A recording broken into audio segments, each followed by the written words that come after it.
They sold the business that produced most of their top line just to survive, and what's left could either quietly compound or slowly melt away. Claranova SA trades around 1.436 per share as of early 2026. Though prices can change, and today we're breaking down one of the more extreme debt-driven turnarounds in European small-cap tech to see whether this is a genuine software reset or a value trap. Quick reminder before we go any further, I'm not your financial advisor. This video is for educational and informational purposes only and is not financial advice. Penny stocks and small caps are very risky and you can lose all your money. So always do your own research or talk to a licensed professional before making any decisions.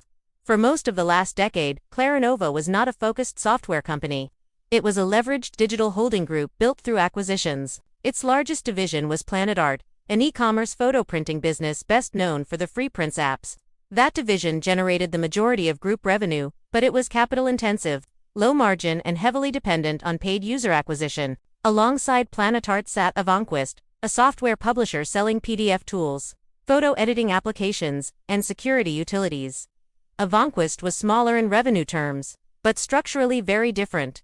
High gross margins, subscription billing, and recurring cash flow. As interest rates rose and capital markets tightened, that structure broke down. By 2024, Claranova was carrying more than 150 million euros of financial debt. Much of it expensive and restrictive. Free cash flow was under pressure, refinancing risk was rising, and equity holders were staring at dilution or worse. That set the stage for the One Claranova pivot. In June 2025, the company sold PlanetArt, the business that produced most of its top line, for roughly $175 million in enterprise value. This was not a growth-driven divestment. It was a balance sheet rescue. The proceeds were used primarily to repay debt, including a large private credit facility. Gross financial debt fell to roughly 50 million euros, and net leverage dropped to a level that the remaining business could realistically service. At the same time, Claranova exited its small IoT division, which had never reached scale and was consuming EBITDA. What's left today is a very different company. Revenue has reset from nearly 500 million euros to roughly 120 million, but the mix has improved materially. Claranova is now essentially a pure-play software publisher built around about 92% of revenue is recurring subscription revenue. Gross margins are typical of software rather than e-commerce. EBITDA margins sit just over 20%, more than double what the group produced before the restructuring. The company sells globally, with the vast majority of revenue generated outside France. Operationally, the business breaks down into three segments. First is PDF software, led by SodaPDF. This is the strategic core of the new Claranova. SodaPDF offers document editing, conversion, and signing tools at a lower price point than market leaders. It's designed for individuals and small businesses that want functionality without enterprise pricing. And it increasingly emphasizes browser-based work. Second is photo editing, primarily through InPixio. This targets casual and prosumer users who want more control than basic phone apps but don't want the complexity of professional creative software. Third is security and utility software under the Adaware brand. This is a legacy asset that still generates cash, but it is managed for profitability rather than growth. The bull case for Claranova rests on three main points. First, the balance sheet is no longer the story. The sale of PlanetArt removed the existential risk. With EBITDA in the low to mid 20 million euro range and debt closer to 50 million, leverage is manageable, and free cash flow can be directed toward further deleveraging. Second, the quality of earnings has improved materially.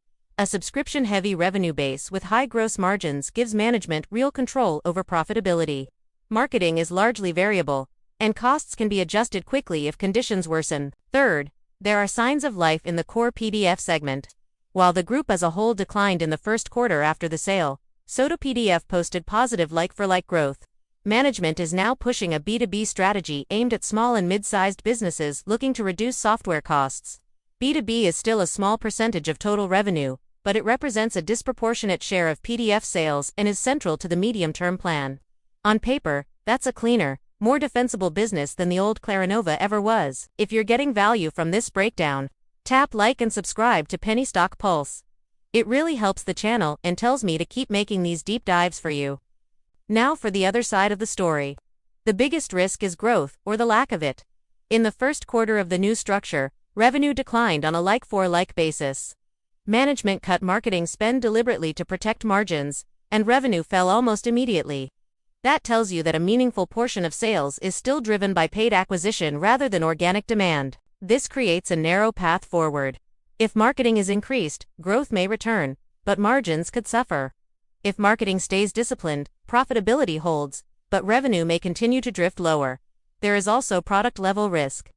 PDF software faces increasing commoditization as basic functionality is bundled into browsers and operating systems. Photo editing is under even more pressure from AI-driven features offered for free by major platforms. InPixio is particularly exposed here, and recent declines suggest this pressure is already real. Governance remains a background concern as well. While major legal disputes with the former CEO have been settled, Claranova has a long history of shareholder tension. At the most recent annual meeting, investors rejected a resolution that would have allowed the board to issue shares without preferential rights. That vote forces capital discipline and limits dilution, but it also restricts flexibility if the turnaround stalls. Combined with the planned move to a lighter regulated market segment, it keeps some investors cautious. So, who might this be for?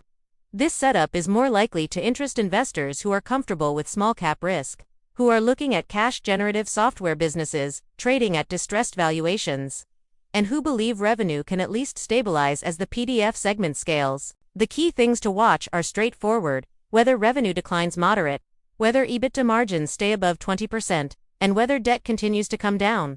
If any of those break, the investment case weakens quickly. To sum it up, Claranova survived what could have been a fatal debt spiral, but what's left is smaller, cleaner, and much less forgiving. The restructuring bought time, not certainty, and the next few reporting periods will matter far more than the past ever did. If you found this deep dive helpful, hit like, subscribe to Penny Stock Pulse, and turn on notifications so you don't miss the next under-the-radar breakdown. Thanks for watching, and I'll see you in the next video.